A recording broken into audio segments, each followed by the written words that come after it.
হে মৰমৰ বন্ধু বান্ধৱীসকল, বহুদিন ভিডিঅ' দিয়া নাই। এইটো ভিডিঅ' দিছোঁ। এই ভিডিঅ'টো হ'ল আমাৰ মামাৰ ছোৱালী গীতিমাৰ বিয়াৰ কিছু ভিডিঅ'খিনিৰ জৰিয়তে স্মৃতি হিচাপে সাঁচি ৰাখিম বুলি দিলোঁ। চাওকচোন, বিয়াখনত অলপ দৃশ্য ৰাখিবলৈ চেষ্টা কৰিছোঁ।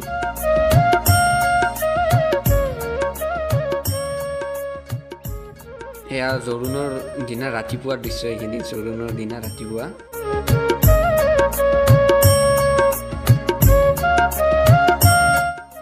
সকলোৱে নিজৰ নিজৰ কামত ব্যস্ত। জোৰোণ আহি পাব অলপ পিছতে। আৰু ময়ো অলপ ইফাল সিফালে এনেকৈ ঘূৰি আছোঁ মোবাইলটো লৈ। আৰু এনেকৈ ৰখোতে সঁচাকৈ আমাৰ গীতিমাৰ জোৰোণ আহি পালে। চাওকচোন জোৰোণৰ দৃশ্য।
এয়া কইনাক জোৰোণ পিন্ধোৱাৰ দৃশ্য। এইখিনি কইনাক জোৰোণ পিন্ধাই আছে। দৰা ঘৰৰ পৰা অনা যি বস্তু দি পঠাইছে।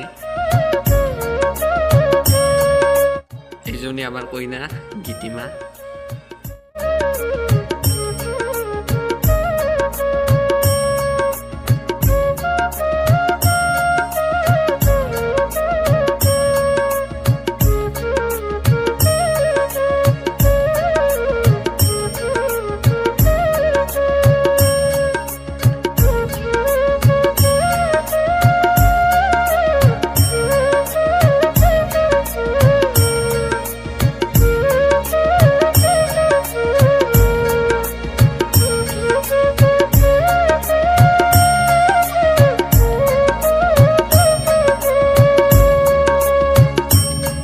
এতিয়া জোৰোণত অহা আলহীবোৰৰ খোৱা লোৱাৰ ব্যৱস্থা কৰিবৰ হ'ল দুপৰীয়া।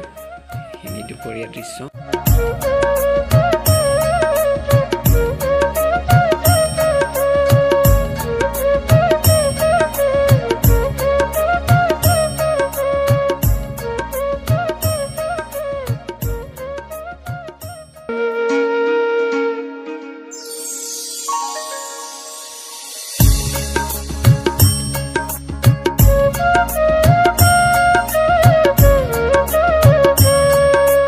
এইখিনি বিয়াৰ দিনা আঞ্জা কাটি আছে ৰাতিপুৱাই। মই কিন্তু একো কৰা নাই। সেয়া আমাৰ মাহঁতেও আঞ্জা কাটি আছে।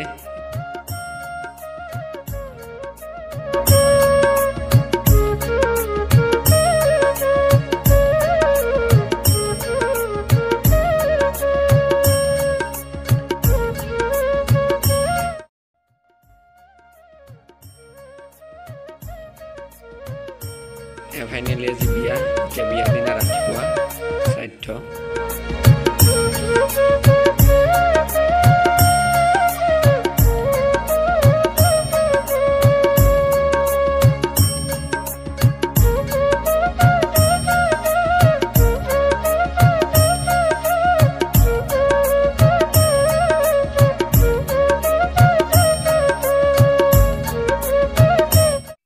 এইখিনি বিয়াৰ দুপৰীয়া দৃশ্য দুপৰীয়া মানুহবোৰ আহিছে আৰু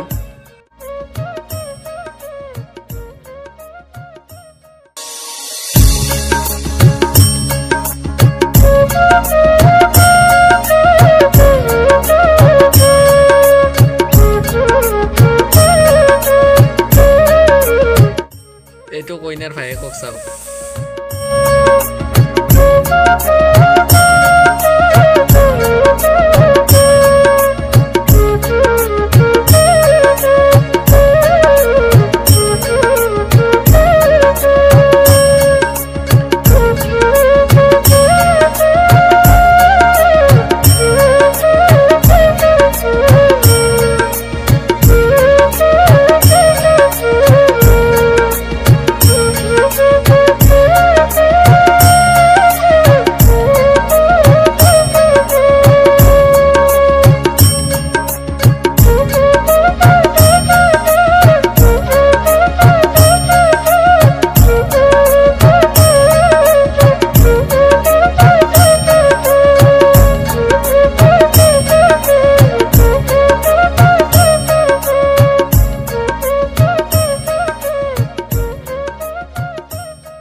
এইখিনি গধূলিৰ দৃশ্য